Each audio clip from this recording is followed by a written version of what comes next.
आं बुंनोसै बेखौनो जोङो 당 선물이 जों देरहाहोबायमोन काउन्सिलनि भटआव जों खननै दावगासाफोरखौ देरहाहोबाय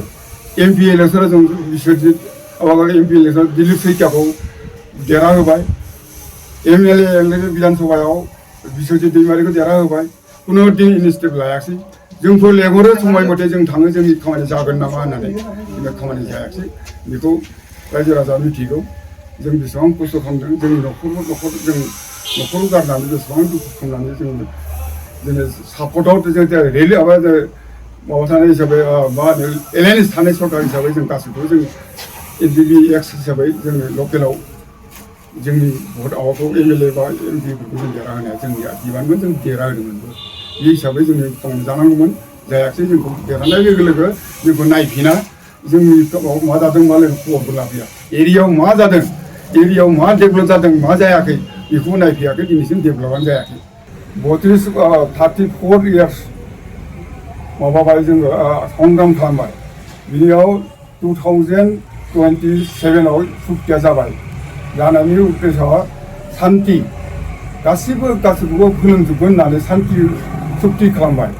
बिनि उनाव बिनि अशान्ति बादि जानायसो मोनदों आङो मानो होनबा जोंनि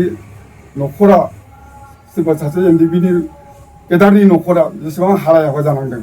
दा बेखौ न'खर गारनानै थांनानै जातिनि खाथिराव नांदोंमोन जातिनि खाथिराव आन्दलनाव बारसोमदोंमोन बे बारसोमनायनि मिनिङा लेस जाबाय दा बेखायनो दिनैनि थारिखआव जोङो भेरगाव जानानै एक्स एनडिबि जानानै गतिके जोङो फैगोन इलेक्सन 26नि इलेक्सनाव एक्स एनडिबिनिफ्राय जोङो केन्डिडेट होनायनि मोनसे लाहार फाहार खालामदों जों सानदों आरो दा गतिके बेयाव जोङो ओंखारनानै न' हाबगोन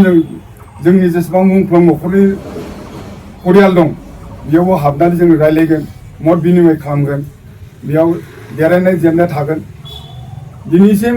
मोनबा बोसोर थांबाय 5 बोसोर थांबाय दिनैसिम जोंनि थैनाय शहीदफोरनि शहीद बिदि खालामनो थाखाय मुंख्लंफोरनि थाखाय जिरायनो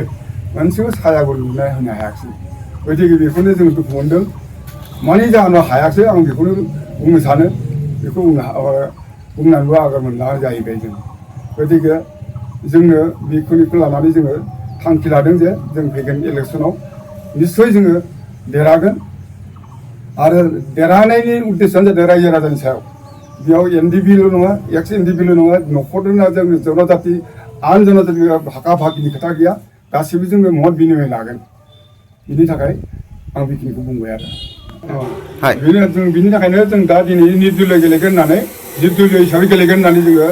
प्रस्तुत जादों गोदो जों बहुद खस्थ' मोनदों रायजो राजायाव मोनफादों गतिके बयहाबो गांनाय उखैनाय दङ जोंनि किसुमान थैनायफोरनि शहीदनि माबाखौ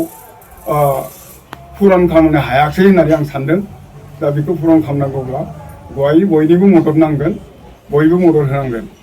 आं बेखौनो बुंबाय आरो जोङो फैगोन